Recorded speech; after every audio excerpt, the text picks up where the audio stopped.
नमस्कार. बारामतीच्या पोटनिवडणुकीत काँग्रेसने अखेर माघार घेतली. तर फार काही केलंय असं नाही, पण जो वेळ खाल्ला आणि ज्या काही चर्चा केल्या, रागलोप केले, आम्ही असंच करू, आम्ही तसंच करू, हे सगळं बोलणं झालं.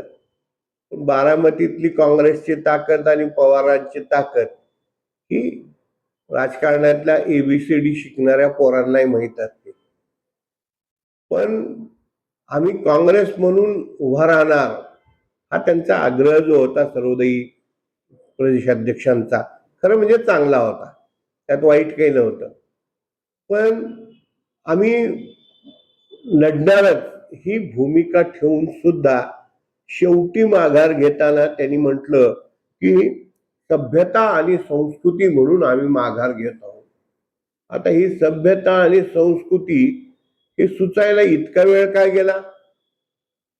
खरं म्हणजे महाराष्ट्रातल्या काँग्रेसच्या नेत्यांना पूर्ण अधिकार आहेत का, हा नवा प्रश्न या निमित्तानं निर्माण झाला आहे.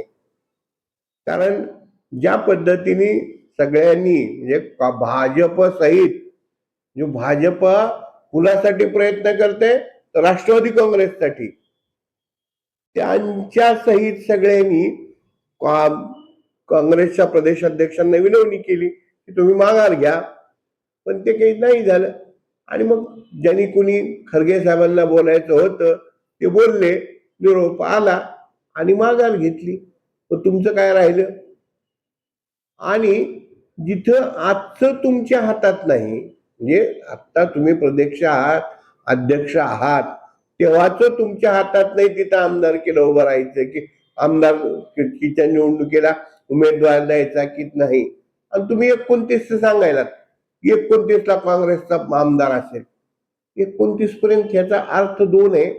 29 पर्यंत तुम्ही प्रदेशाध्यक्ष असणार का, एक. आणि दुसरं, जी काही मयुआ नावाची आघाडी जी होती, महाविकास आघाडी, ती त्यावेळेला राहणार का? आणि ती राहणार असेल तर ती जागा ऑलरेडी राष्ट्रवादी पक्षाकडे आहे, मग तिथं तुमचा उमेदवार कसा असणार? आपण काय बोलायलो आहोत याचा थोडा गांभीर्याने जर विचार केला ना, तर अशी माघारी म्हणजे सन्मानाने पहिल्यांदाच देऊन टाकली असती तर त्या माघारीची किंमत उंची वाढली असते. आता ती वाढली नाही. त्याच्यामुळं डाऊनफॉल म्हणते ते काय, तर याला डाऊनफॉल म्हणतात. त्यामुळं पार्थ पवार फार चुकीचं बोलले नव्हते, हे आता सिद्ध व्हायलेलं आहे.